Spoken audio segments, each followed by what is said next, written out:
Royaume-Uni, on en parle beaucoup naturellement avec les JO, et bien là-bas le PIB n'arrête pas de baisser. Il a chuté d'ailleurs plus que prévu au printemps, moins 0,7% pour la croissance britannique entre avril et fin juin. Un double effet, pluie combiné au jubilé aurait donc pesé.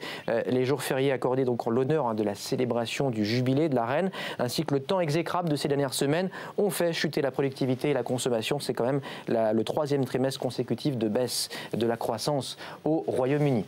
En bref, on reste en Grande-Bretagne. Excellent trimestriel, excellent résultat pour la compagnie EasyJet, qui peut en revanche dire merci à la pluie, puisque le mauvais temps au nord de l'Europe a boosté la demande pour les destinations ensoleillées du Sud. 3/4 des sièges disponibles cet été sont déjà vendus sur EasyJet, la championne du low cost basée à Londres. Enfin, Apple, cette question, est-ce la fin de l'état de grâce ou un simple trou d'air avant la sortie de nouveaux produits? Les ventes du printemps ont fortement déçu les investisseurs et les marchés, essentiellement, il faut bien le dire, concernant l'iPhone, avec notamment, chose rare, le groupe californien qui a raté complètement le consensus de Wall Street. Ça reste quand même malgré tout la plus grosse entreprise au monde en poids boursier, 560 milliards de dollars.